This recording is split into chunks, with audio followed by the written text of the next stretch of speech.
is Sportscasters Anonymous, a weekly podcast about sports, all sports, MLB, the NBA, the NFL, the NHL, collegiate football, and collegiate basketball. But there's more. We'll even talk about sports video games, sports movies. It's all here. You're listening to Sportscasters Anonymous on the Random Chatter Network, broadcasting to the globe from Jacksonville, Florida. This is Don and Chip. What's up, everybody? How you doing? My name is Don. He's Chip. We are Sportscasters Anonymous. We thank you for joining us. This is episode number 7, recorded on May 31st, 2020. Chip, you got the date right on the notes. Thank you, buddy. I do what I can. Absolutely. And, we're going to get ready to roll along here. But, ladies and gentlemen, and to all of the fans out there around the world, we do want to touch on something briefly. It's something that Chip and I debated off air before we started the show. We had a long discussion about it and wanted to figure out the best way to approach this. And we just want to go ahead and say that we are here to do a sports podcast, and sports are our passion, but we do want to recognize what is happening in our country right now. This show is not for politics. We're not here to anger or upset anybody. There was a discussion about should we say something or not say something. We want to let you all know out there that yes, we are aware of what's going on in our country, and there's a large unhealed wound in our country, and without diving further into it, and we just hope that there's a better tomorrow. I'm sorry. A better tomorrow that comes out of this for everybody, and we hope everyone is safe.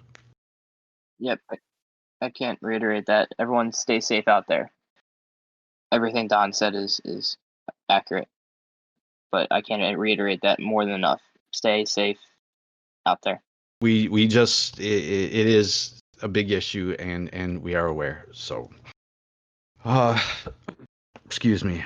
Sorry. It's a touchy subject. No, it's fine. Yeah. You want me to do the intro, the contact us and everything, or you want to still take care of that? You need a minute. No, you know what? I'm good. Let's Okay. let's give our listeners what they want, and that will start with the ways to contact us in the email. Chip, take it away. So you can email us at chip@randomchatter.com or at don@randomchatter.com, and you can get on our Twitter at sportcastanon. That's ANON. You can join us on Discord under the Random Chatter, and that sports and pop culture talk. And then you can support us on Patreon and buy our stuff on randomchatter.com/store. Alrighty, and let's jump right into the news, and we are going to kick off this week with our NFL updates. And I see here we're going to start with the 5 worst franchises to bet on in the Super Bowl era.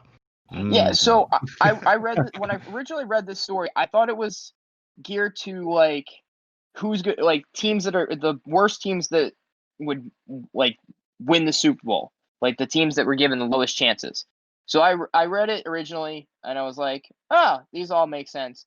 Then I read the 5 best franchises to bet on during the Super Bowl, thinking that that's what it was, and I was like, New England's going to be at top, and it's going to fall down from there. Well, I was wrong. It's not the best teams that are going to win the Super Bowl. It's the best teams to bet on per game against the spread. Super Bowl. Okay. Yeah. So, and this is what made me had to reread the article and actually take the content of it, because number 2 on the list is the Philadelphia Eagles. And here we go. I looked at that and I had to do a double take. I was like, wait a minute, I missed something in here, and I had to reread the title of the article because it is kind of misleading with it. And usually with a lot of ESPN articles, they have fantastic writers over there, but I get bored reading their verbose introductions that they have on there. So I go right to like the list of it, and then I read the list and see what the list is. So you just want the meat and potatoes. You don't want all the fluff. Yeah, like the Yeah. beginning where they because a lot of times they'll put in like 3 or 4 paragraphs explaining about how they came about with this list. I'm like, I don't really care how you came about it. Like, I know just you're an wanna know what expert it in the is. other. I just want to know what the list is. But so I'll go over the 5 worst teams. Starting with number 1 is the Arizona slash. They have Arizona slash St. Louis Cardinals, because I guess they were St. Louis Cardinals back in the day. Then they have Oakland slash Las Vegas Raiders. So and their percentages, I'm not going to go over all the numbers. So Arizona at number 1, so they're the worst, is at 0.470 against the spread. That's their win percentage. And the number 2, Oakland, is 0.476. And then St. Louis just is not having good teams. Los Angeles slash St. Louis Rams was at 0.477. And then, ironically, Tampa Bay Buccaneers were the worst at number 4, the 4th worst at 0.477. And then it was the Jets at 0.479 as Did the not 5th make the worst. list. Well, you say the Bills did not make the list? The Bills did not make that list. What's more surprising is even the top 5, because it's not who you would. Well, some of them is who you expect, but the other ones are not. So Kansas City is number 1 at 0.528. Okay. Eagles, I said, is number 2 at 0.527. The Panthers are number 3 at 0.523. The Patriots are number 4 at 0.522. And then the Steelers are at number 5 at 0.519. Okay. So it's not like you have the Patriots and the Chiefs in there, but I wouldn't have not picked any of those other teams to be against the spread. But as I look into the article, I get it. So we're talking the Super Bowl era. So we're talking about going all the way back from 1966 forward. So and it was to bet on against the spread, correct? Yes. Okay. And once there's some clarity on that, I get it. I can and totally see, based on like the win-loss records and whatnot, I understand why. These are teams, no matter their history, obviously the Panthers haven't been around since, the first Super Bowl. The Eagles have been there forever, right?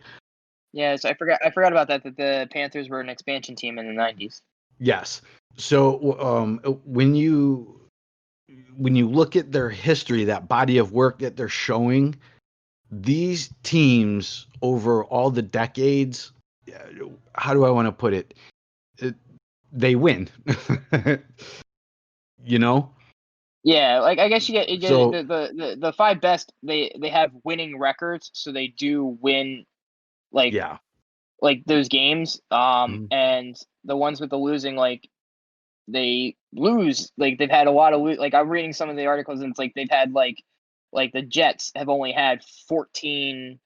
They've only made the postseason 14 times since 1970, which is like it makes sense that they don't have that like. Yeah. So and as I read it here, it's teams to bet against, both sides to bet against on the spread, not with the spread. Yeah. So, and real quickly clarify for our listeners when we're talking about betting for or against the spread. Some may not understand that. Yeah, you can clarify that. You probably know a lot more about that. I'm still in the infancy of it and trying to figure that all out, because it sometimes makes no sense to me whatsoever. Right. So, I mean, betting for or against the spread. So let's go ahead and elaborate. So let's say, I need a good example here. I got it. So let's say Philadelphia is playing Dallas. You had to go there. Yeah, I had to go there. So Philadelphia is playing Dallas. And on the spread, Dallas is getting -7. What that means is essentially that when you're betting on a football game, if the score of the game finished in a tie, let's say 7-7, right? Mhm. The Cowboys were favored. They were giving up 7 points to the Eagles. So they're saying that the Cowboys should have won by 7. So the way that's calculated is if you bet on Dallas, a tie or a loss to Philadelphia, you lose the bet. A tie against Philadelphia, you lose the bet. Basically, with that, for all intents and purposes, is -7 means we would take 7 points off the board from Dallas, and the wagering score would be Philadelphia 7, Dallas 0. So if So you so if Dallas was giving up 7 points, they would need to win 14-7 to cover the spread. yeah, and that if correct me if I'm wrong, but that's why a lot of times they won't put 7 as a Yeah, number. They'll do 7, yeah, 7.5 or they'll do a 3.5 0.5. or So there's yeah, no like exactly. confusion or like argument. Right. Like you And the can't have half reason, a point in football. yeah, and the reason that there's always that percentage point on bets like that, it's done so that you win or you lose. You can't have a Yeah, tie. You yeah. cannot have a tie, and that's exactly why. Um, Now here I got a question for you because I know a lot of times they'll do that. Like they're 7-point favorites, but they're the odds of like 3-1 or 5-1. so the odds of winning the game. Yeah, So like so. there's different metrics. There's different Is it metrics used for the okay? wagering. They're different. They're not the same. Like Yes. you can't have. They're not giving 7 points at 3-1. No. Okay. So there's a whole bunch. I could dedicate a whole show to it, but we're not Yeah, exactly I mean, a just kind of gambling podcast either. So yeah. that was just my question because I always get Hmm. confused with people like, oh yeah, it's 500-1 or Yeah. and I get what that is. Like if you bet like 100, Hmm. like if it's 5-1, you bet $1, you get $5 or something like Correct. that. Yes. But then I didn't know if like the points, like if that was like straight up, like whoever wins is 5-1, or it's like you get 7.5. We're giving you 7.5 points at 5-1. So like if you bet $1 When you at usually when you hear, because people bundle like some people like myself that are in tune with that sort of thing. So if you come, hey man, here's such and such game that's playing. This team is giving up 7.5 points at 3-1 odds. That is, I'm talking about two different wagers there. What it okay. is I'm talking about all a couple of the wagers that I'm looking at. So I would be like, well, what do you feel better with, the 3-1 odds or taking or giving up the 7.5? And each one will pay out differently depending Okay. on the bet. So yeah, there's I hope we clarified for the listeners and not cause more confusion. There's a whole bunch of stuff out there, but as far Yeah, I as mean, against the spread, when you pick a team against the spread, basically what you're saying is one way or the other. So if I were to tell you like the underdog team is getting +8, and you're thinking no way they're going to win by 8, then I would bet against the spread and take the team that's not getting the points.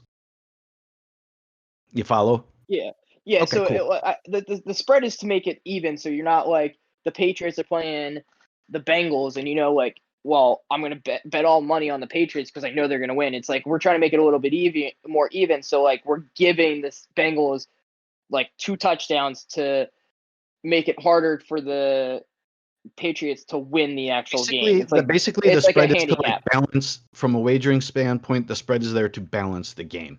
So if Yeah. if you hear like college football's got some of the craziest spreads, like when you have a Division 1 team playing, like a Division 1A or a Division 2, and you see the spread is 50 points. You can be pretty darn well sure that in college football, the Division 1 team is going to cover the 50-point spread. Yeah. When they don't, it's like, I can't believe they didn't beat them by 50 points. That does not happen in the NFL. I've seen some ridiculous spreads in the NFL, but nothing ever that high, ever. Yeah, yeah. I took when I was in college, I took a like an ethics and sports class, and one of the things we touched on was like point shaving and like Mhm. all that kind of stuff in basketball. So like, I kind of am familiar with it, so like that clarifies it for me. I hope it clarifies it for our listeners out there a little bit. And if you have more questions, you can always contact Don. Yeah, he's definitely gonna be the guy to contact on that stuff. Don't even try to contact me because I'll just ask him. You're gonna do kind of like I do at work, but reverse it. Hey, Chip, I got a question. Ask Don. Yeah. I'd be like, Don, what's the answer to this? So I kind of look smart. So if you really want me to look smart, I'm cool with that. Just send me a message and I'm gonna ask him and then email you back. Just Google it. Yeah, or I'll Google it. I'll be like, here's an article on it. So, right on. Anyways, let's move on. So I mean, unless you got something else you want to say about that, but I just found that quite interesting, especially the fact that it said Eagles are number 2, and it threw me off. But I think, as far as any chatter like that, once we get back into live sports, fans may have questions on that, and I'll be happy to answer that because I will be in full swing at that point. So we'll leave that for when we're up and running again. So let's go ahead and talk about the rule changes. I know we talked about it a little bit about it last week, and I saw there was some follow-up chatter from the NFL on the rule changes that were getting kicked around. Yeah, and we talked about it last week, but nothing really came about of it. They basically have tabled the proposal for the second year in a row. Like I said last week on the podcast, something similar was presented, but it didn't pass, or they didn't really vote on it. Every year, the NFL has the opportunity, whether they want to vote on something or they want to like they call tabling it, which is just we're gonna like push it off further. It's like procrastinating it. And their excuse for it was, oh, this is like a huge thing, and we want to make sure we get it right, and we don't want to do something reactionary and have it not work, and everyone asking why we did it and all this other stuff. I just don't think they want to change the game the way it is right now. So they're just kind of making an excuse. Like, I thought it was a pretty cool rule.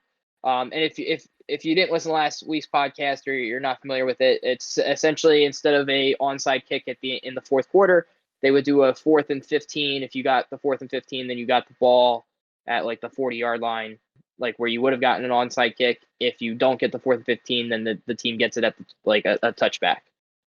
And it's supposed to like get rid of like the less odds of getting an onside kick. That's kind of the shortened version of the entire story. And they basically just said we're just going to push it off till next year, and we'll revisit it next year. I think with everything that's happening in like the COVID and all that kind of stuff, I think they didn't want to like put too much change into this year. So kind of leave it for now. Yeah, kind of leave the game the way it is, because they're already going to have games probably without fans. They don't want to add like a new rule in there that doesn't have like. It's just I think they don't want to do. The NFL is very meticulous in how they do things, and they don't want to change too much too quickly and then lose a lot of the fan base. So they're going to do like little changes here and there. Like the big thing that they did, and a lot of our Discord people, listeners, I was going to say a lot of our Discord fans members mentioned it. Sorry, I was reading and I was talking at the same time. That's okay. Oh. They mentioned about like the pass interference. Like that was a huge thing that they implemented, and it blew up in their faces. So now they're a little bit more hesitant to do different changes. So. I will say, for those that are listening and engaging with us, there's a little, there's some chat and on our page on the Discord server, but that pass interference, man, boy, that really ignited a conversation. People were just, you know what I mean? I went back. I'm like, wow, like. Our channel is blowing up today. What's going on? And I'm like, whoa! I should have known. It's a hot topic. Like it's it's one of it's controversy gets people to talk. Let's be honest, and that's a very controversial issue because it happened and it cost the Saints, probably cost them the Super Bowl. I don't want to say it cost them the Super Bowl because you never know what happens in the Super Bowl, but it definitely cost them the championship game. And then they implemented it, and it was a huge failure. And then the same thing, like pass interference, happened in the playoffs again, and they didn't make the call, and the Saints probably got screwed again out of going to the Super Bowl. So, like, they institute a rule to fix an issue that didn't fix the issue, that just made it even like people even angrier, and it got to the point where like coaches weren't challenging it anymore because like we're not gonna like. What's the point? And they were saying at the end of the game, they're like, "What's the point? You guys don't overturn it if we challenge it anyways. I'm just wasting the timeout." So exactly. It didn't work out well. But Yeah. you know, they're tabling it till next year. The next thing we wanted to talk about was so I found this to be interesting. Like, I understand where he's coming from, but George Kittle, who's the 49ers tight end, he doesn't want to be paid top tight end money. He wants to be paid top money. Like, He wants to be the guy. Yeah, like he's only set to make 735,000. He's only set to make 735,000 this year. You know, After what he contributed, wow.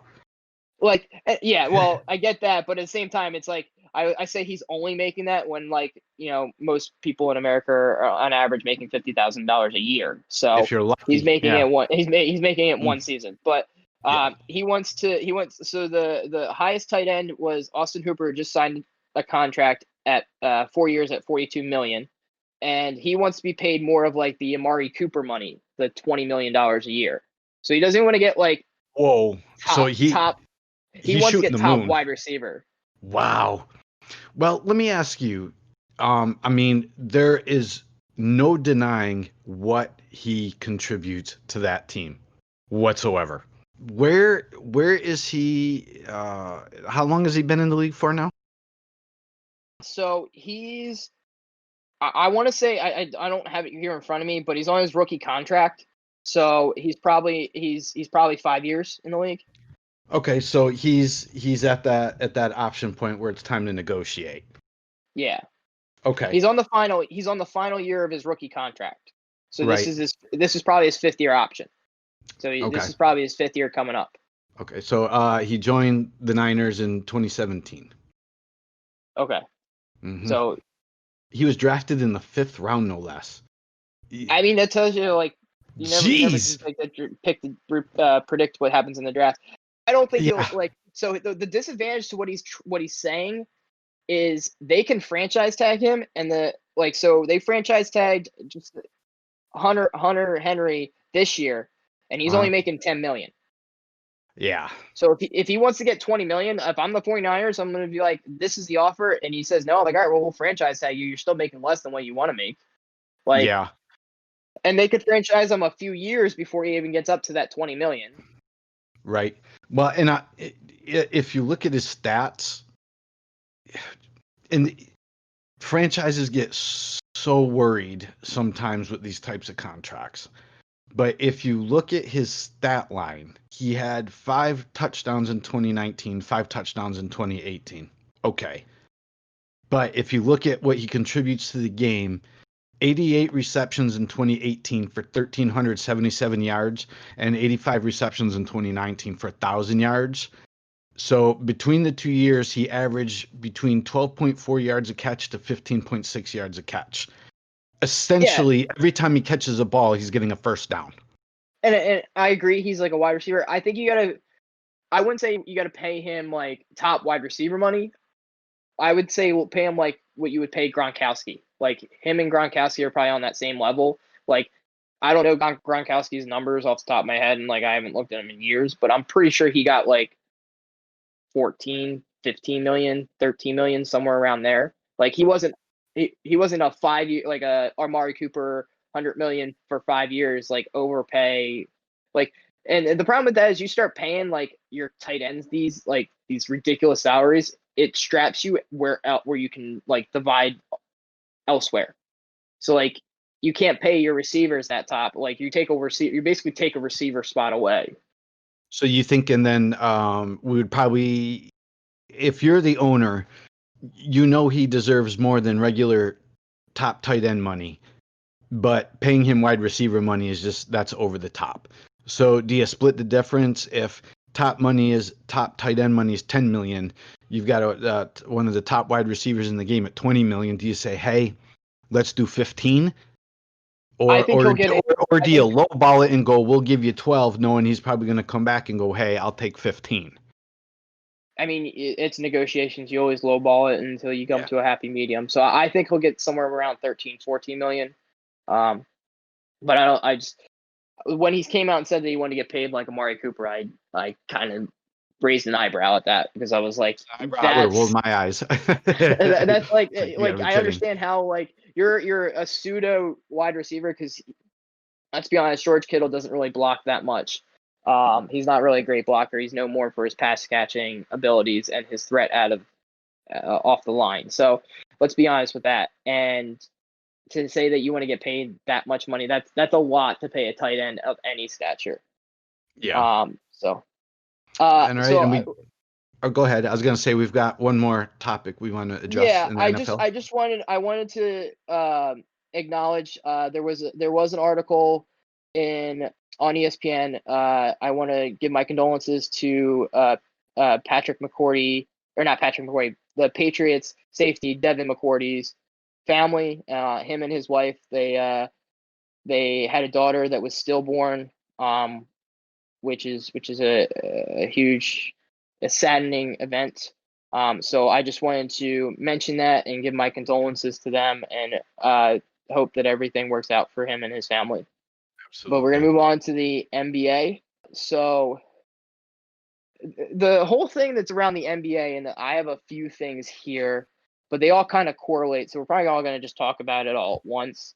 So there was a big thing at the beginning of the week that the NBA didn't really have a plan as to what they were going to do. Kind of like we'll talk about a little bit later about the NHL and the MLB, but NBA didn't really have a plan that they were wanted to come back, and a lot of players came out outspoken this week saying, one of which was Damian Lillard, who's part of the Trailblazers, point guard.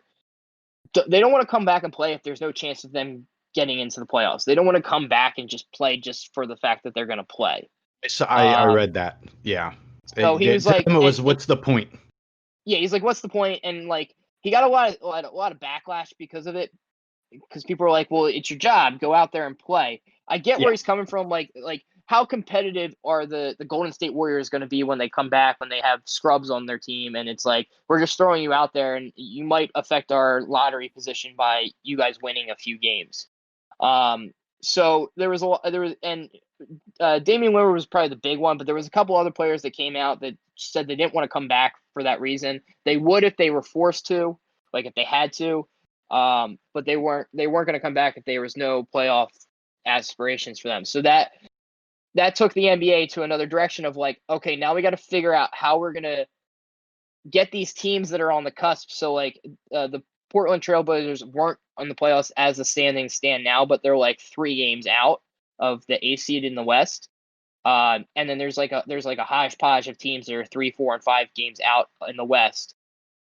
And they're like, how do we get these teams to play and still have a playoff and still have a season? And they had to formulate a plan. So they came out with this new format that is they're going to finish, not like necessarily finishing all the games of the season, but they're taking a bunch of teams that were close, and they're going to have a like mini little season that goes in with a play-in tournament that then will go into the playoffs. So the one thing that the players wanted to do was they wanted to have some type of season, kind of like tune up for the go into the playoffs. They didn't want to just go straight into the playoffs, so they wanted to have like a little mini season within the season, and then that would determine all the seeding. Then they would have a play-in tournament for those like bottom teams, like the 7 through whatever is in there. Like the teams that And were on the bubble, so to speak. yeah, the teams that were on the bubble, and see if they can get in, and then they would play the playoffs as if they were normal. So they're only bringing back 22 teams. So they're bringing, and it's 8 teams per conference, so that's 16 minus 22. You get 6 teams outside of we're outside of the playoffs as they stand now. Most of them are from the West. I think Orlando is the only team that was close in the East, that are joining them, and they were 6 games out of the AC. Let me see. No, I take that back. It was Washington, the Wizards. So yeah, the Washington Wizards would be the one team from the Eastern Conference that would go in, and then all the other and they were within 6 games. And then the other teams that are now included in that 22 teams is you have New Orleans, Portland, San Antonio, Sacramento. Let's see, and then I'm trying to think, and Phoenix would be there in that format. They say that there's another format, another proposal for 20 teams, but I think the one that they're saying is going to get ratified is the 22 team procedure, and that's going to start July 31st. So they're pushing back this even further because originally it was supposed to start beginning of July. Now it's not going to be till July 31st. So they're pretty much the speculation is they still got to vote on it. The whole board and PA still have to vote on the whole proposal.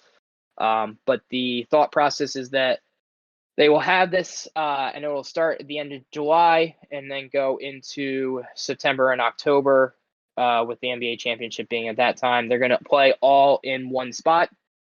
They're going to have all the players sequestered in one area, either a hotel or some type of multitude of hotels. They're going to have their families there sequestered and quarantined, and basically have everything very strict and like not many personnel going in and out. There's going to be daily testing. Like they're pretty much going to be like, okay, you're here for 3 months. You're going to stay here for 3 months. You're not going anywhere. We're just going to play all these games at the arena and then go from there. So it's a pretty extensive proposal. So I'm looking to get that like ratified or accepted by Thursday. But it was like, I get Damian Lillard coming out and saying that, like, it makes sense. Like, you wouldn't want to play if you're not going to be like, there's nothing to play for. If you're just like, especially if you're on that cusp where like you're not a lottery team, but you're not like a playoff team. So then you're just at that point playing just to play. Yeah, So but I mean, listen, on the flip side, if the season didn't stop, right, and you end up in that position, do you just sit on the bench because like, well, I'm not going to make the playoffs anyways? You know what I mean? Like, I guess it's tough. Like, I mean, in a perfect world, no, you wouldn't. You would go out there and play hard every day. yeah. And then, but how many teams, once they're eliminated from the playoffs, kind of like, all right, I'm not really going to give my supreme effort unless there's a reason for, like, if they're playing like a team that they absolutely hate. That's why, sometimes they'll put big rivalries at the end of the year to kind of get teams to play up to the rivalry. But I don't know. I would hate to think that they're all professional athletes and they love to compete. So I guess let's buy into the fact, even though Lillard more or less ruined it, but let's buy into the fact that these guys are competitors and they're going to compete all the way to the end of the season regardless. If you want to believe that, I'm not going to stop you from believing that, but right. I still think that it let's gets talk to a about point the reality. where they're eliminated. Yeah. Let's talk about the reality. It doesn't happen that way, Yeah, I mean that would be, like I said, bad. in a perfect world, that'd be awesome. But I think once the team gets eliminated, like even the fans, they'll go and support the team, but they're not like super intense with it. Like trust me, being a Philadelphia fan, you get into that where you get eliminated from the playoffs, and then it's like the last few games, you're just like, all right, yay, we won. Like that just hurts our seeding. Like at that point, it's like now you're looking at like draft status and all that kind of stuff. So like, I don't think a lot of players, if you're on a contract year or you have other incentives to play, yes. But I think like if you have a good lofty contract and it's not a contract year and it's like, yeah, I'm going to go out there and play, but I don't know. Like you need to make sure I don't get injured. Yeah. Like you're not going to like go, against like gun ho to try to win a game when it's really a meaningless game, so to speak. Yeah, I follow you on it. Absolutely. Going on from that, I just, I'm getting nervous, and we'll touch on the other sports as well, but it's like we have a plan. Here's what we want to do. Then it goes to the players, no matter which league it's in. Aside from football's got a few things that they need to work out, but I'm a little worried at this point that even their hopes for the start of the season on time, it's not. You're dealing with an element that you don't know. You know what I mean? So NFL probably is the best opportunity to get back on a regular sports schedule. The other leagues are still trying to figure out, hey, we want to do this. Hey, we want to do that. Okay, this sounds like a good idea. We hope to start here. Oh, no, guess what? No, we're probably going to have to start here. Yeah. And then it's So like, no, it's looking like here. And at so what point, you know? yeah, no, I totally agree with you. I would say the league that's ironically the league that's the closest to coming back is the NHL. We're gonna touch a little bit on it, but they're kind of on point at this point. They're trying to figure out what venues they're gonna do and the schedules of those venues. The NBA still has to get this ratified. That's why they pushed it back 30 days to July 31st, so they could have enough time to ratify this. They could have a training camp. They could have a little bit of like a spring, like tune-up training before they go and start playing the games. Yeah, like practices and all that kind of stuff to get back up to speed, game speed, so that they don't put out this really cruddy product. So, and then they have to, coordinate with Orlando and what hotels are going to have these people and how they're going to get food to them, how they're going to get like all this other stuff and know all the accommodations that they're going to need to have. They got to make sure everyone doesn't actually have the virus that's going into these facilities. So like, there's still a lot of logistics for that. That's why they push it off so that they don't have to be like running last minute to get it. They want to make sure they do it right and that the players are safe. So, the NHL is probably the closest ones to coming back because right now, I think they have everything pretty much set in stone. They just need the venues set up that they're going to have, and they're working on like 2 venues, but we'll talk about that later. I want to move on to the MLB. I kind of alluded to this before we went on the air. Yes. I kind of bubble. You alluded to it before we went on the air, and my brain started clicking because it almost sounds like whatever you're going to say or whatever discussion we're going to have, my eyes are going to be rolling and smoke is going to be coming out of my ears. Is that correct? You're not going to be happy with what I have to tell you about this. Okay, that's a wrap. Thank you, everybody, for joining us. you're just not going to be happy with my at least my opinion on it. At this point, I don't think baseball's coming back this year. That is my thought process on this. The players and the owners have drawn a line in the sand, and neither one of them wants to cross over. And it's getting. And I think I sent you a text earlier this week. Like, it's getting bad. It's not looking good at all. Like the owners. So I'll explain everything that's happened this past week. The owners came out with a proposal earlier this week. That basically they cut payroll based off of what you make. So like Mike Trout, that's making $35 million a year, got cut more than somebody that's making minimum. And the guys that are making minimum, because the majority of the league makes minimum, they make like 700,000 to $1 million. So they got cut like maybe 200,000. Whereas like Mike Trout, who makes 35 million, he would make like 6 to 8 million or something like that this year. So like, and his prorated salary I think was like 13 or 14. So he got like maybe like a little bit more than half of his salary cut. I saw there was a lot of math involved, basically, the way the owners were their proposal. Yeah, they didn't want to cut the players that like the majority of the league, but they also knew that they couldn't pay those guys that are making like ridiculous amount of money. And the players looked at it and they kind of went, no, we're not getting our. What they said was they balked. Kind of play on words. They balked at the agreement, and they were like, yeah, no, we're not getting our pay cut at all. Here's our proposal. So the original proposal was, I think, for 82 games. It was an 82 game season with the playoffs and the World Series that the owners came out with it. Well, the players were like, no, we're going to play 122 games. We're going to go into November. We're going to have playoffs. We're going to have World Series, and we're going to pay all these games because under the current agreement, they get paid per game. So they're like, we play more games, we get paid more.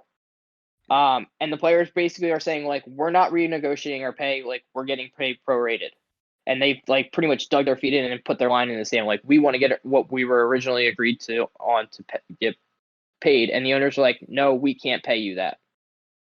So, and there's a lot of speculation that this is going to go into next year, and it's going to force another lockout where we may not see baseball for a really long time.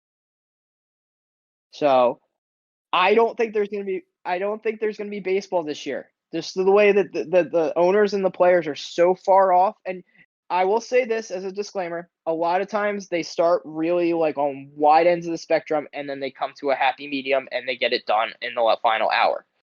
But this just seems like there is so much divide. Like, it's almost like they're like the owners are on the East Coast and the players are on the West Coast, and there's no railroad or anything to connect them, and they're trying to walk to each other. Like, that's kind of what it feels like right now, is that nobody wants to take that first step in, and they're like, I'll personally say that I'm on the owner side. I think the owners try to come out with a fair proposal for everybody. Like, yes, I had a healthy debate with a lot of my friends in my class today about who's right and who's wrong. Like, yes, they agreed on this agreement beginning, and they said that they would renegotiate in good faith, and they're trying to make it so the owners aren't cutting salaries left and right because they want to cut salaries. They're trying to make it so that like the minimal guys aren't making significantly less, and the high paid guys are making a ridiculous amount of money, or they're getting cut ridiculous amounts, or only getting cut a little bit. Like, they're trying to give everybody like an even share, and then for them to go out and play. And I just think the players are so dead set on this monetary, like, I want to get my paycheck versus, hey, let's just go out there and provide entertainment for people. Like, that's your job as a player. Like where we work, I don't go up to my owner and say like, hey, I want to get paid this. You should pay me this. I ain't working until you pay me this. Like, it doesn't work that way. Like, and that's just maybe me being naive, and that's my opinion on it. But that's the way I feel with this whole situation. So there was the odds makers in Vegas did come out with something that I thought was quite interesting. I heard this on the radio.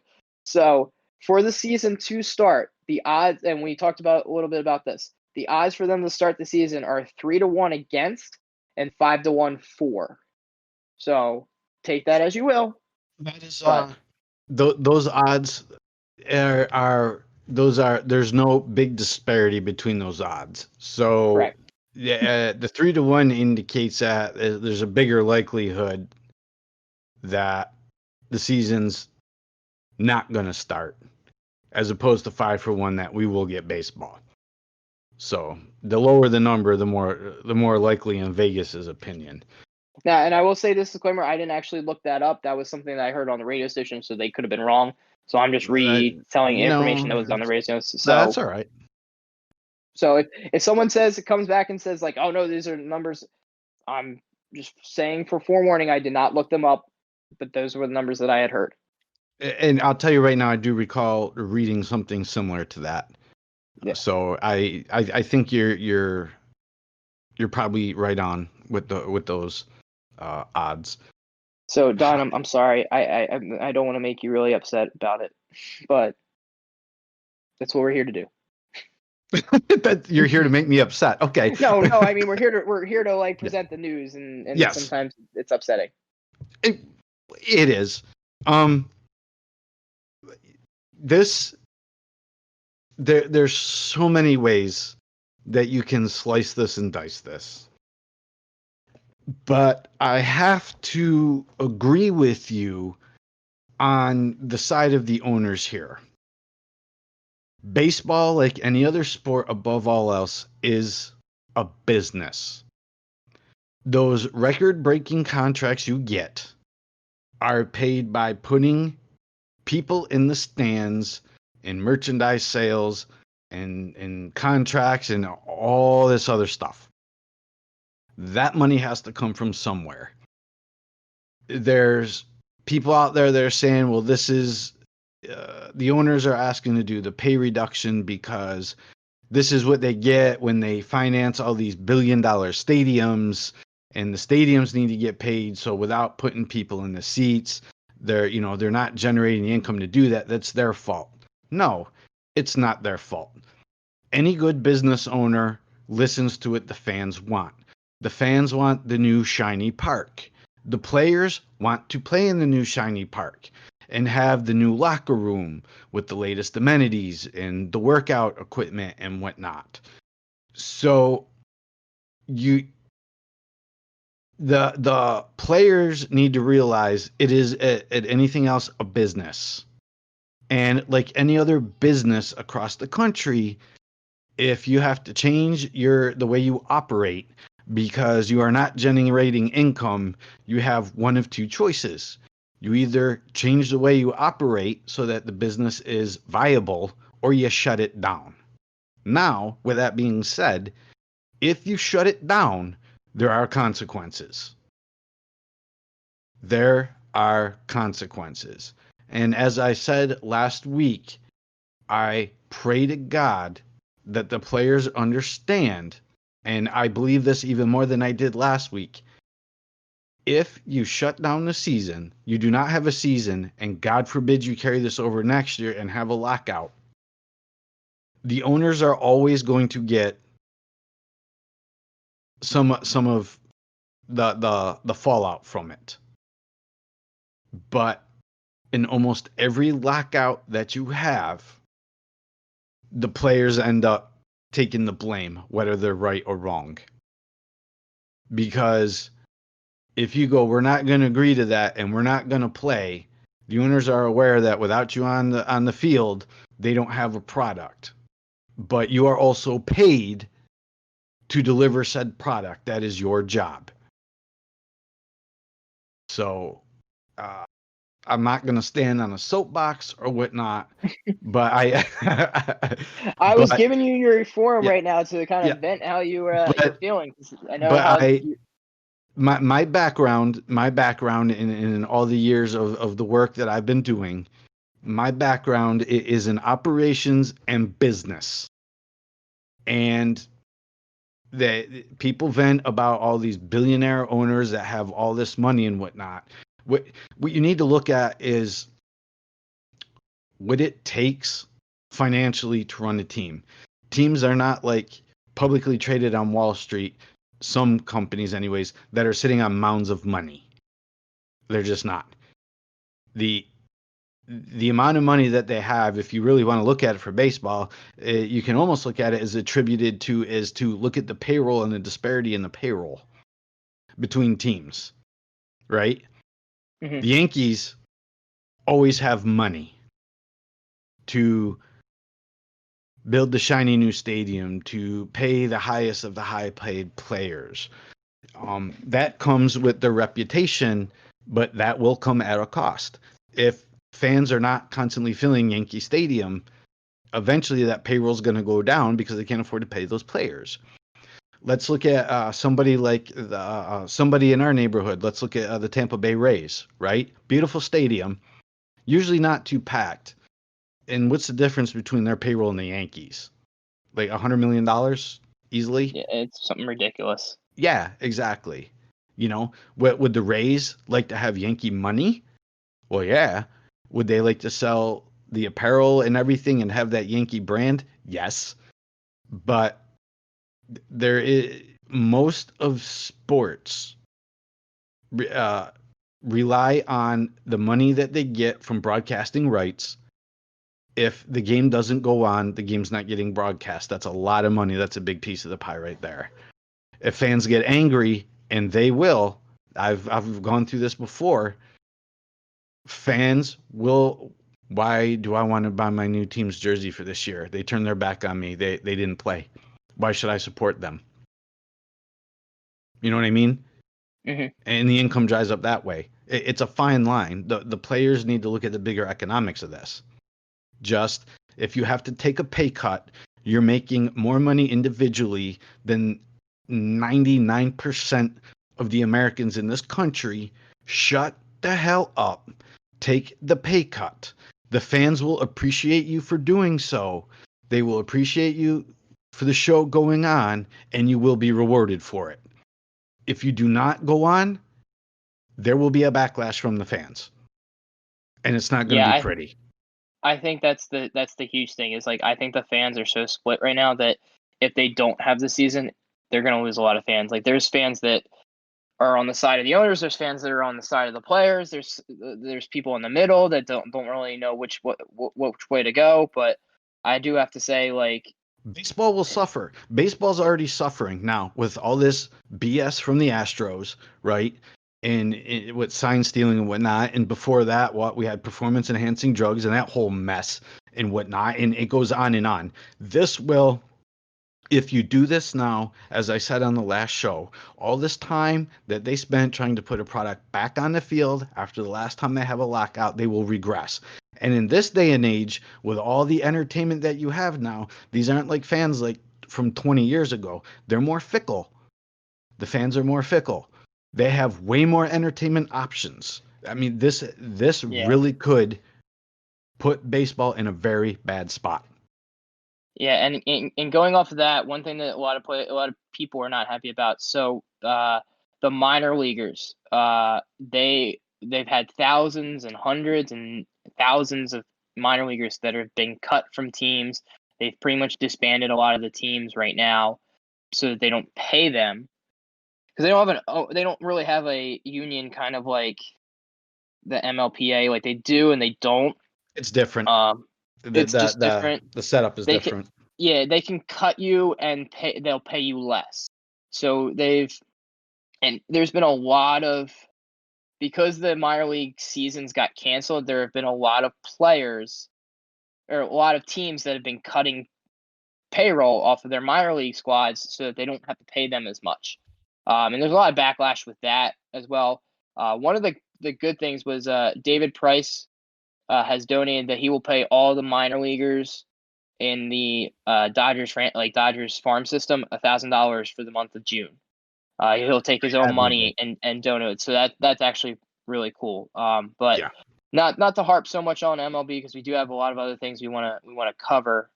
So I just want to get your final thoughts on the baseball and all the stuff that's been going on. On the baseball side of it, I'm watching it and I'm paying attention to it, and I can tell you when they had that lockout in the 90s and the World Series was canceled and the whole 9 yards, I was still living home in New York. I remember going to Cooperstown. Cooperstown has a board in the city where I think it was over by the Hall of Fame, where every day they would update the current standings for the teams. And that board for the longest time was frozen in time because there was no baseball. And I can tell you right now, whether you were for the owners or for the players, everyone was just pissed at baseball. Bottom line, this is not good for baseball. They need to have a season, and that's all I'm saying on it. Let's get to the NHL. Yeah. So because with the new proposal that they ratified, the one that we had talked about last week, the 2014 format, where they're going to go basically right into the playoffs, it was passed by the majority of the players. So now they just got to figure out the venues, and that's what's going to come up this week. But because they officially ended the season, they came out with their season-ending awards. So I figured we would spend some time recognizing them. So the first one is the Maurice Rocket Richard Trophy, which is the Richard. It's Maurice Richard. Excuse me. I'm sorry. I'm not the biggest hockey fan. guy, so I'm not the biggest hockey guy. So I was reading it as I was saying it, and it's spelled like Richard. So Richard. That's okay. I'm going to give you a pass. Don't do it again. Give me a pass on that. Yes. I know the next name. So Alex Ovechkin. He won the trophy, which marks the player that has the most goals in the season. This is the 9th time he's led the NHL in goals. The second person to him is Hall of Famer Bobby Hull with 7. He has 9, so he's still racking them up. Ovechkin's like an amazing player. He's one of my favorite players there. So let's see. And he shared he was co-winner of the trophy. David Pasternak won it, and they both had 48 goals, so they shared it for the shortened season. Tuukka Rask and Jaroslav Halak, they won the William M. Jennings Trophy for allowing the fewest goals in a season. They both allowed 167 goals through 60 games, which is about 2.39 goals per game. The Bruins took away the President's Trophy, which goes to the team that had the most points. So in hockey, they don't do it by win-loss record. They do it by how many points you earn from a win or a tie or an overtime loss or anything like that. You get a certain amount of points, and that's how they rank the teams in a nutshell, without diving too much into that. So the Bruins had 100 points. So the Bruins they awarded the for President Trophy for leading the league with 100 points. Let's see, the Art Ross Trophy went to the Oilers. Leon, I'm not even gonna try to say his last name, but I guess I will. Draisaitl, something like that. He led the league with. I'm like, you correct me if I'm wrong on this, but he had 110 points, so he got the Art Ross Trophy. That's a mouthful. For the player who gets the most points, so they had the award ceremony. Or the award ceremony was postponed, but they announced everything last Thursday. So that's the awards that I got down here that they announced on Thursday. I'd say, good for those guys and the Bruins for their team. Congratulations on winning them. It was a shortened season, but I don't think there's really many surprises. So I know most of those players, and they're really good players. So they're big names. Where you just went, huh? Well, the only one that I went on was the Oilers player, but I mean, if someone said their name, I would know. I'd be like, oh, I know that guy. But that's the only one I was kind of like, oh, I didn't really realize that was him. But like, I know Tuukka Rask, I know Halleck, I know Pasternak, I know Ovechkin. You know enough to get by in an NHL conversation. Correct. Yeah. So when the NHL had its lockout, or when they went and they revamped all their rules, and I had to sit there and figure out what was going on with it, it kind of turned me off to hockey for a few years. So I missed a lot of hockey for a few years, and I've been slowly year by year getting back into it. Especially when I started getting back into it, the Flyers weren't really the most competitive of teams. And then when they started becoming competitive, that's when I started really getting back into hockey, and I watch it. It's probably one of the least of the big four that I watch. So going from there. But yeah, so the like I said earlier in the show, the NHL is going to be one of the teams that's going to probably come back the quickest. I don't think they have a date set yet. But they have everything they have pretty much everything set. They just need to find a couple of venues. They're going to do 2 venues, and then go from there. All right. Awesome, man. Let's jump right over into some random topics.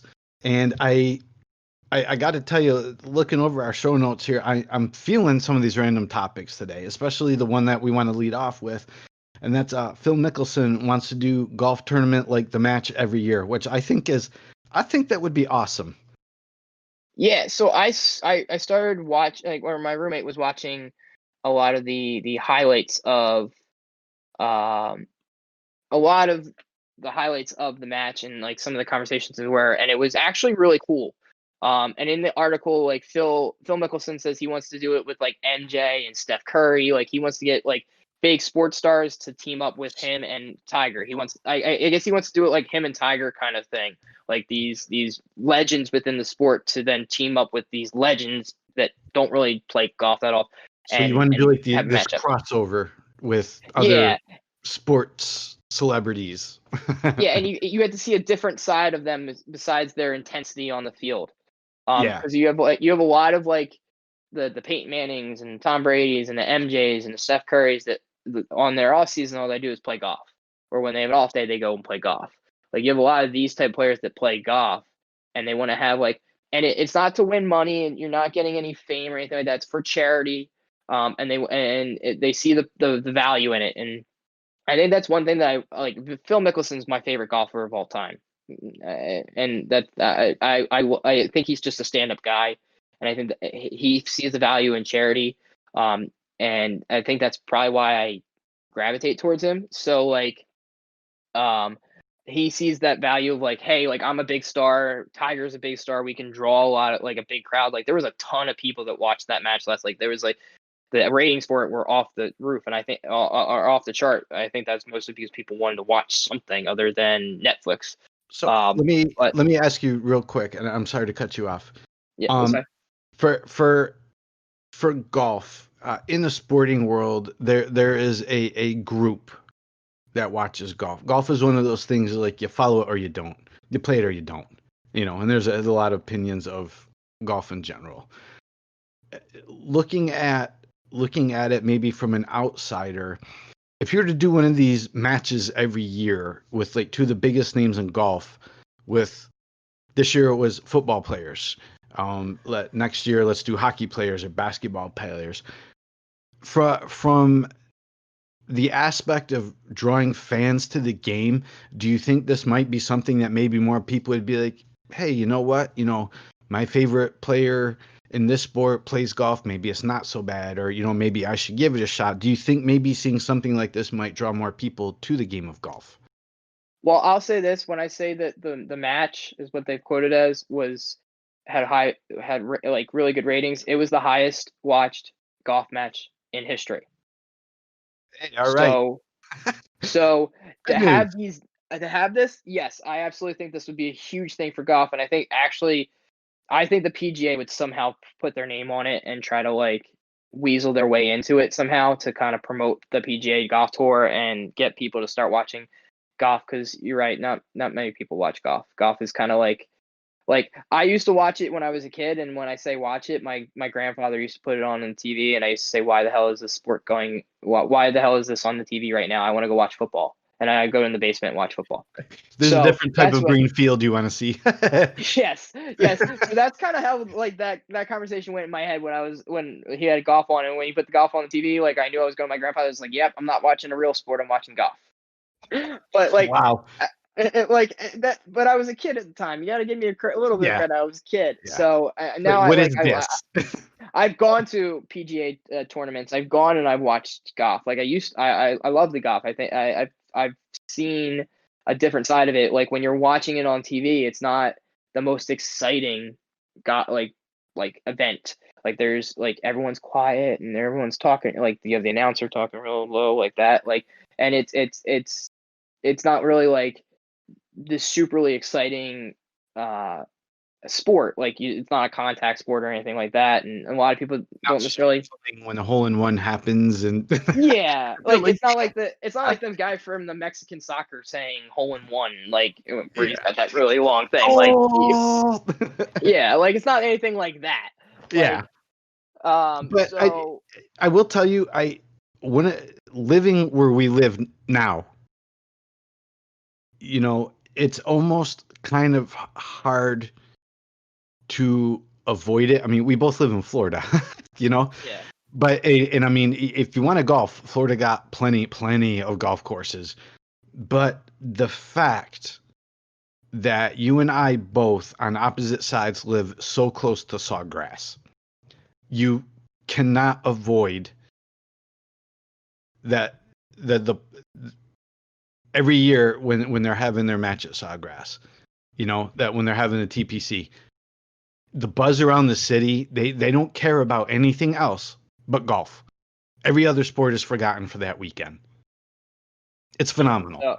It really is. No, and like I guess it depends on where you're at. Like I'm up in Philadelphia, it's not really much green grass up there. It's really very little green grass up there.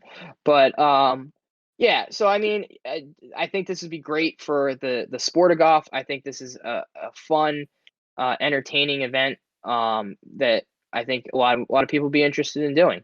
But I want to go and hit everything. So the next thing on our list is so the Premier League, which is English football or aka soccer, is going to start up on June 17th, and then La Liga, which is the Spanish league of football or soccer, is going to start up on June 11th. And I put this in you. I want to gauge you because you're not necessarily the most avid soccer fan, do you think because of how far the other sports are being pushed out and how ESPN is going to be pushing or Fox Sports 1 is going to be pushing these sports out there, do you think people will start watching soccer more because it's coming Yes, back before the other? absolutely. And I will tell you this. I said I don't watch a lot of soccer, but I haven't.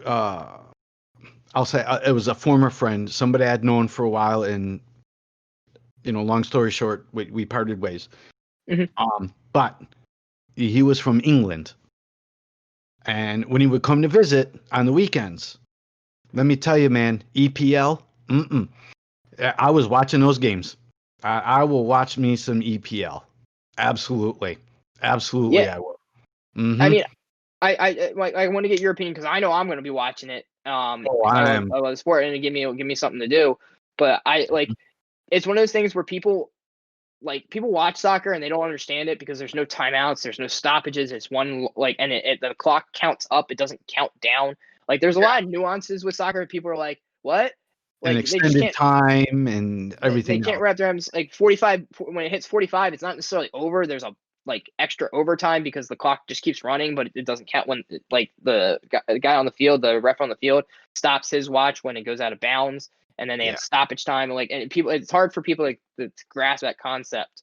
And I think that I think that the major sports in our nation can take a watch of how they're doing their COVID and because soccer is a physical sport. Like I'm watching Bundesliga and they're getting pretty up and close on people and and they realize that hey, this us coming back and banging into each other is not necessarily as bad as we thought it was going to be. And there's still risk there, but they're happy to be out on the field playing. And I think it will be a good way to gauge how to handle it. I mean, in our country right now, any information you get from other sports around the world or countries in general, just how are they going about restarting certain things and whatnot, I promise you our sports leagues here are going to be, they're watching. Is it what worked, what didn't work? And that kind Yeah. of brings me into the next point. I'm actually going to jump our point. I'm going to switch what we have on the notes here, but That's okay. I was watching Bundesliga today, and I didn't watch it last week. I watched it this weekend. And the first weekend I watched it, they didn't have any sound, so you got to hear all the players. I don't know if they started it this weekend or started last weekend, but they actually piped in noise, like crowd noise, into the broadcast. And what my friend was telling me is it's not noise that you hear in the stadium, it's noise that you hear on the TV. So players still don't hear anything. the players don't hear anything, they hear what they hear, and this is just like a guy in the production booth that has a button that he hits that gives different crowd reactions to different things that happen. And So it's I'll be the old honest, laugh track in the old comedies.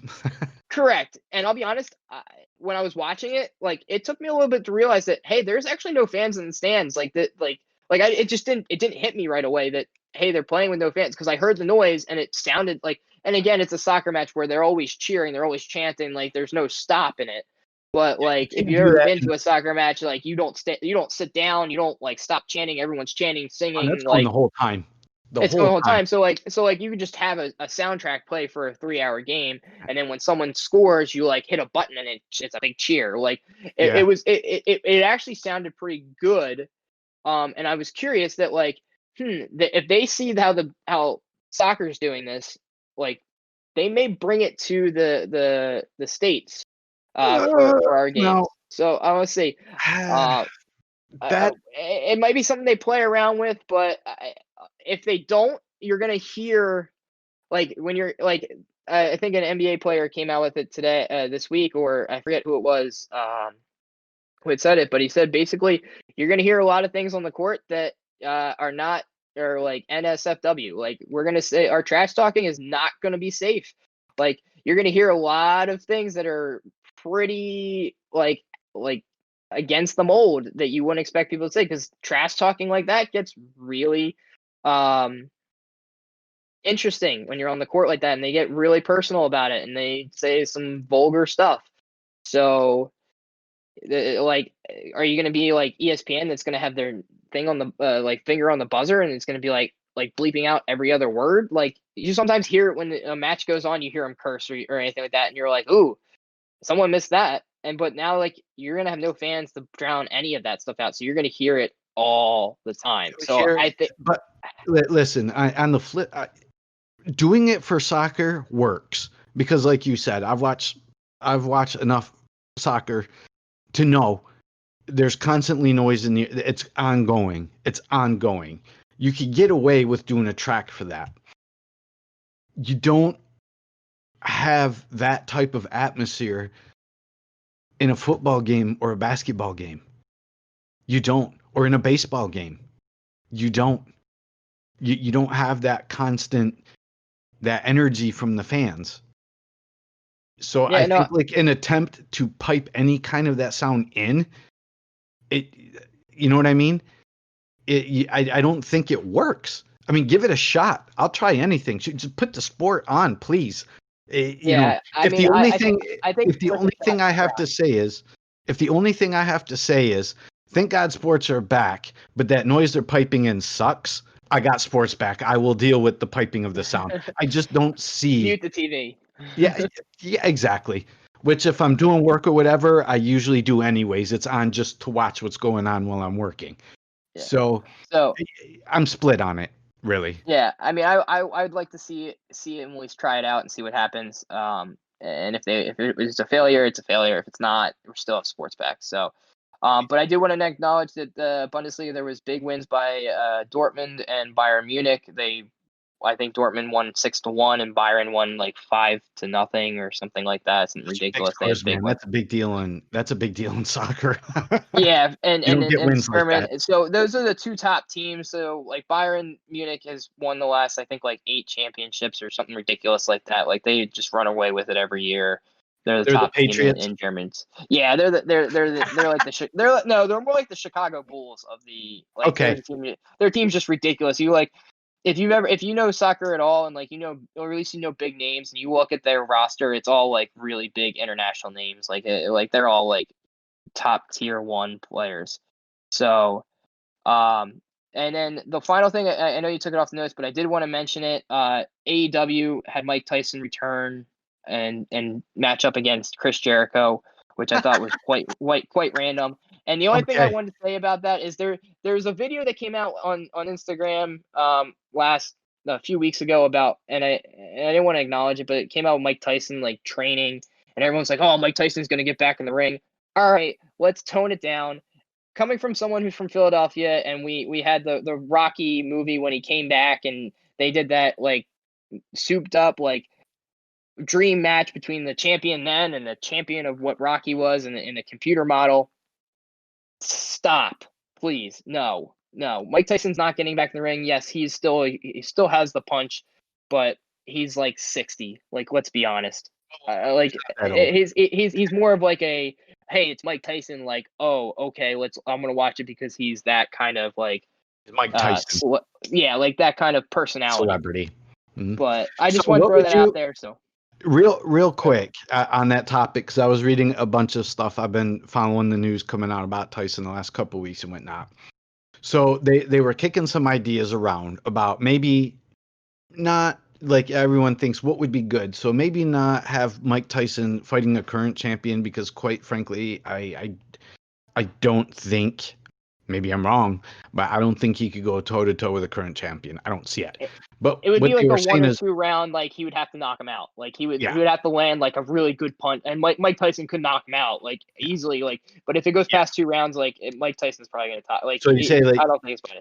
Mike can't go the distance. We would need the old Mike Tyson where he floors a guy in like 87 seconds, and there you Correct. He's never been a longevity fighter. He's always been like, I'm a brute, and I'm gonna go in there. I'm just gonna knock your block Right. off. So with the internet was a buzz about, and some people were chiming on. They were like, how about this?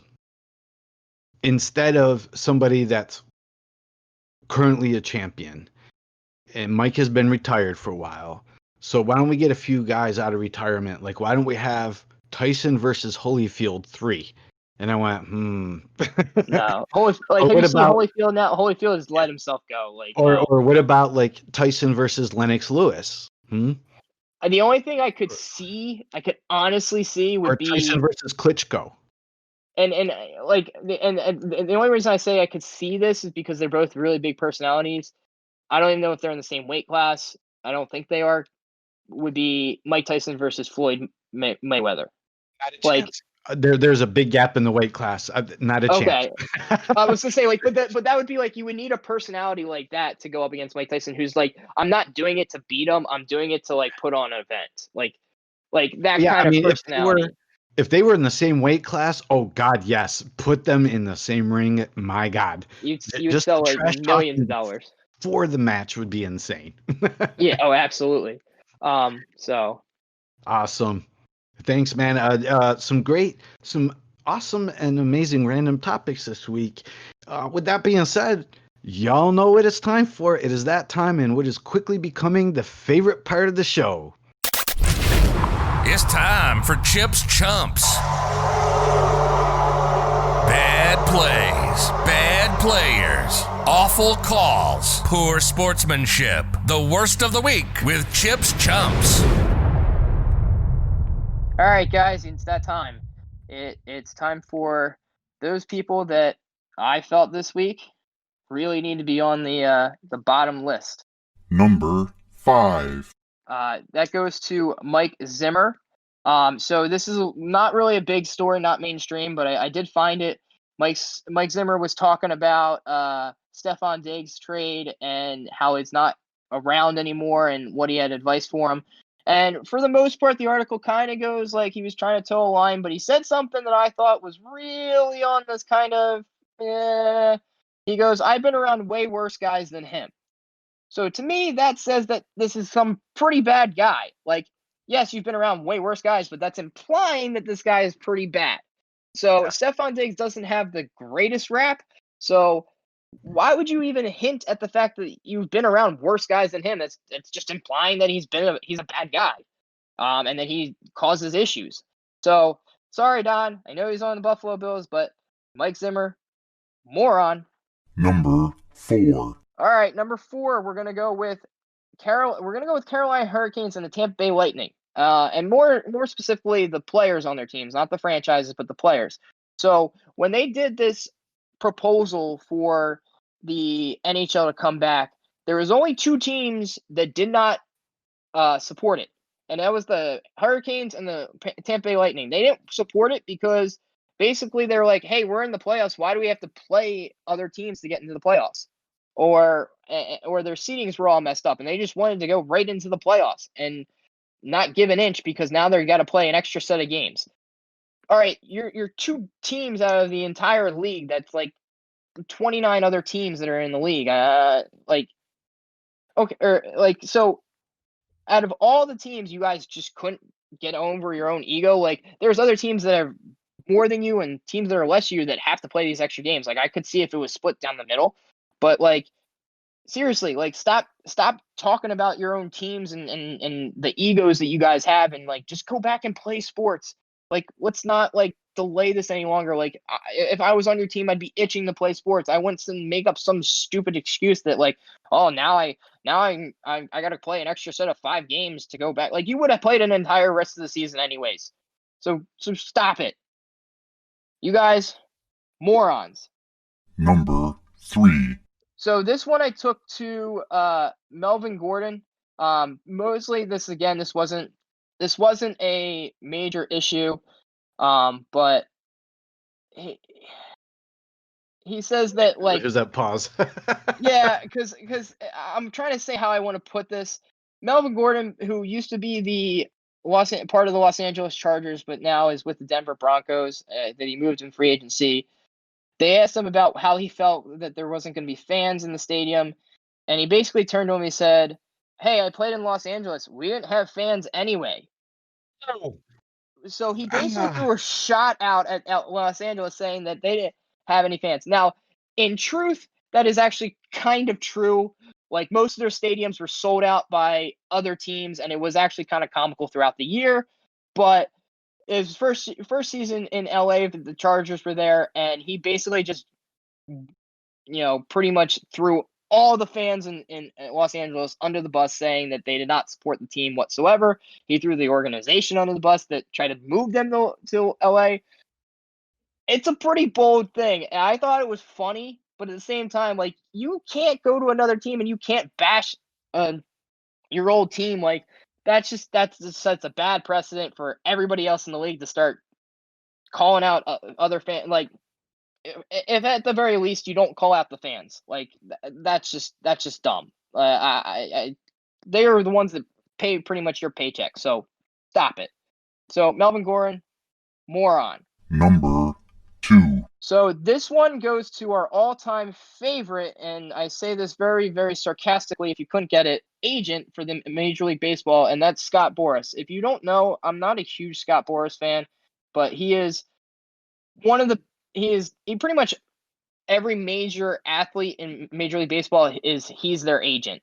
And he came out and he's pushing this forward that the players should not give an ounce on what money they're owed.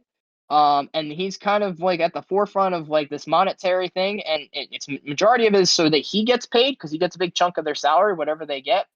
And he basically came out and said they shouldn't agree to any pay cuts. Let the owners, kind of take the brunt of the losses that they're going to get, and have the players get paid for what they want to. And he basically tells the players, he sends in a note like, hey, games can be played remember, games cannot be played without you. So he's basically saying that, like, they can't play baseball without the players. So, like, you guys have all the leverage. And he's kind of like stoking the fire. And I gotta say, Scott Boras, like, shut up. Like, you're an agent. You're not a player. You're not an owner. You're not involved in this. Yes, you get a cut of it. And yes, you get to negotiate. But you don't need to say anything. Keep your mouth shut. Like, seriously. So, Scott Boras, moron. Number 1. So the guy who gets this this story came out a couple of days ago. He gets number 1 on my list, and it is absolutely appalling. He's a Tulane University football player, and he's in jail because he got in a fight in a Waffle House, and he put a teenage girl in the hospital. You're a football player. Why are you going to a fight with a female? Like, I can't stress enough how sickening this makes me when I read more about it, when it's like assault and battery, and he punched him. And the more I read about it, like, I actually had to stop reading some of it because it made me really like disgusted. If you're a football player, you're bigger than a majority of people. Like, you don't need to go into a fight like that. Like, that doesn't show that you're some big macho guy. To me, that shows you that you're like almost an inch tall. It's absolutely uncalled for. I'd not condone it. So his name is Tyler Judson. So Tyler Judson, I'm not going to harp on this anymore. You can just hear the gist of it. Moron. So that's it for today. That's the Chips Chumps for this week. So you leave your comments, and I'm going to post it up on Discord once we go and post the show online. And I'll put it on Twitter. If you agree with them, great. Tell me you agree with them. If you didn't agree with them, tell me why you didn't, and which ones you think should have made it on the list. There was a few that could have been picked this week, but these were the ones that, I felt deserved it. So yeah. Man, another week and another list. Couple things as you were going through the list, because I like you. I try to avoid commenting or saying anything. I want you to do the list. That's your time. Mm-hmm. First of all, Melvin Gordon. Okay. Okay, now, I didn't want to put him on the list, but at the same time, I was like, it's pretty hilarious. But here, this is what, to me, if you need something to motivate you during the season, they play in the same division. He's going to face the Chargers twice a season. So it makes it even better. The Chargers now will be like, if anything else, beat them. Don't let Melvin Gordon get anything. You know what I mean? That's when, like, you hear that comment and the PR guy in the background's pulling his hair out, like, trying to throw something at him and just tell him to shut his mouth. Yeah. Well, no, and the PI side for the Chargers are going, man, we just hit gold. Yeah. You wanted motivation, it's right there. So yeah. Scott Boras. I have to keep this friendly. I know you probably have the same, like, he to me is like Drew Rosenhaus of the God. MLB. Like, they're both rats, Yeah. and that, like, I So don't like them at all. So I believe because he's been talking a lot about all this and telling the players don't give in to the owners when not. And I don't recall who it was. I don't have the notes in front of me, but I know a player actually called him out on Twitter. Did you see it? I didn't see that. No, I didn't see that part of it. For he was like, he basically kind of gave him the speech, almost essentially what you said here, basically telling him like, you're an agent, you're not a player, manage your players and basically shut up. Stay out of player business. And I went, yo. Yeah, because he's like, the players just got fed up because they're like, he's muddying the water. You're stoking the fire, you're making the owners angrier, and Yeah. like and some of the players are like, yeah, like my agent's behind me. Like, some of the players that don't know better. And Yeah. it's like you don't do anything. All you do is like, you're a lawyer, like, you're a glorified lawyer, and you're sitting there like, and you negotiate a contract, and then you have the player sign it, and then you sign it, and then you get a paycheck at the end of the day. So you're just your bottom line is you're like, I want to get paid the money that I'm supposed to be getting paid. No, I've got who it is here. It was Trevor Bauer. Trevor Bauer. The Reds. Yep. So he said, and I'm going to read the Twitter here. He says, hearing a lot of rumors about certain player agent meddling in MLBPA, Major League Baseball Player Association affairs. If true, and at this point, these are only rumors, I have one thing to say. Scott Boras, rep your clients however you want to, but keep your damn personal agenda out of union business. I saw that tweet when it came through, and I was just like, He's not wrong. He's not wrong at all. This guy's a pitcher. This guy just threw a strikeout, man, because oh man, that was beautiful. That was beautiful. And on the last note here, Tyler Judson. Excuse me, I'm collecting myself again. Yeah, I had a toe line. I'm going to tell you right now, if we were not a friendly family show, the words that we would be using to describe the egregious actions of this, I'm going to leave it blank. You fill in the blank however you feel is necessary. And I'm reading the article, and just, you didn't want to harp on it, but just of how stupid it is. It's a high school student girl who she was involved in an argument about a conversation on Instagram. Sent her to the hospital sustaining multiple facial fractures, and she'll likely need surgery. What on God's green earth is wrong with you? You know, I mean, there's no explanation for it. There's no reason. The only thing I can say is, it's like I said, I had to stop reading it because I was so appalled. Like, I don't stop reading articles that often, but I saw that, and it, like, I was just like more and more I read, the more and more I was like, like upset, and like, it's appalling, and it's disgusting. And that's the only thing I say is disgusting. Yeah. So, I mean, you know what? There is one thing here. We deliver sports. We are passionate about sports. No questions asked about that. We love sports. Reading articles like this, and even on a non-sports related topic, I'm sorry, I'm hijacking this for a minute. Anybody that does anything that's stupid, I'm sorry, we can safely say moron. There is no place for that whatsoever. Ever. Period. That's it. There are so many things to incite my anger, which I normally have under control. But seeing things like this is just so beyond moronic, stupid, say whatever you want. All I can say is I hope he gets what's coming to him. There's no reason for that. I'm sorry. Yeah. There's no disputing the facts at all. I mean, basically everything here is clear as day based on witnesses and whatnot. So whatever you get coming to you, you deserve it. Period. And that's it. I'm going to depressurize here for a second. We've had a good discussion. But before we go further, we are going to go ahead and hit the buzzer. It's the final buzzer. The last moments of the show. Okay, here we go. 5, 4, 3, 2, 1.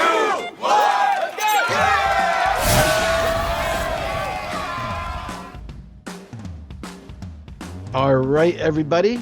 In closing, honestly, let's just throw it out there. We like to always give props to the community and whatnot. Again, as we say every week, especially the engagement, Chip, this week on Discord with the pass interference.